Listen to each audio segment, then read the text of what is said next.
Hi, Melissa Deely here, Integrative Health Practitioner, back for day 4 of my series on hormones. And today I'm talking about testosterone.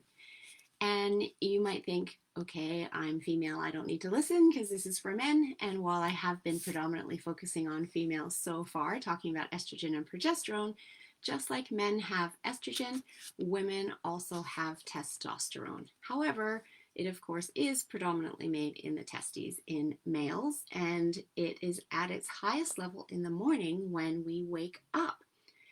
It can also be boosted through anaerobic workouts such as squats and weights, high interval in training, sprints, etc., as well as due to acute stressors. So we all have acute stressors in our life, so that's just something to be aware of.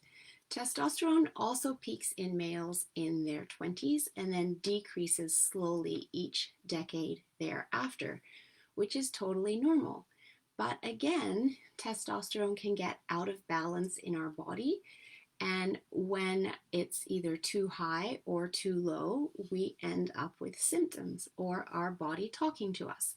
So I just wanted to share those symptoms with you today so that you are aware of them. And again, these symptoms are not necessarily only caused by imbalances in testosterone levels. There can be other reasons as well.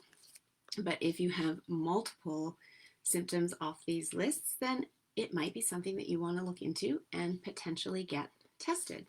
For instance, in my own experience going through menopause, I literally had estrogen, progesterone, and testosterone pretty much get up and leave my body.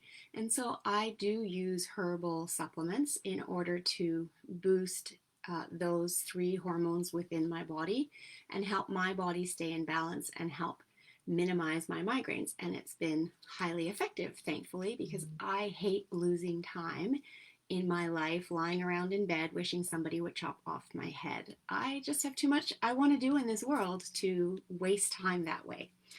But back to testosterone.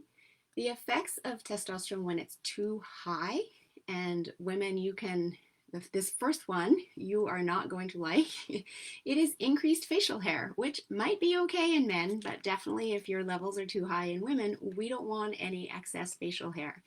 It can also create a half moon facial structure, which means kind of a thickening of the chin and the brow. It can cause aggression and rage, and people might feel that way and not understand why, and this could be a reason, as well as irritability. So our sex hormones are really related to our mood, because if you listen to my previous sessions on estrogen and progesterone, you will have also heard me talking about when they're out of balance, how they can create anger and irritability and mood swings. Too much testosterone can be a cause of acne, as well as in women, it can cause us to lose our periods. And then a low level of testosterone can create nervousness, a lack of confidence, lower libido, fatigue and brain fog, osteoporosis, as well as decreased strength and endurance, fat gain, and in women, vaginal dryness. So it's interesting that in men, we almost never see low or high testosterone, but that doesn't necessarily mean that it's within the ideal range. And so doing functional medicine labs to check and see, are you within that ideal range, is really important. But 10% of women's labs will show elevated testosterone. So it is something that we encounter. And as I said, in my case, I had low testosterone.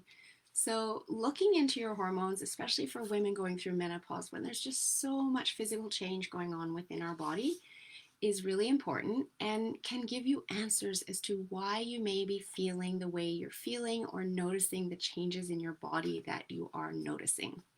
So wanted to leave that information with you today. If you would like to know more or you want to chat about this, is this something that is going on for you, you can feel free to go to my website at betterbrainhealth.info and click the Work With Me tab at the top to book a 30-minute complimentary consultation. And we can just chat about what's going on for you and what your best next steps might be. So for all you Canadians out there, wishing you a fabulous Thanksgiving weekend, and I will be back next week with the next edition of my hormone series.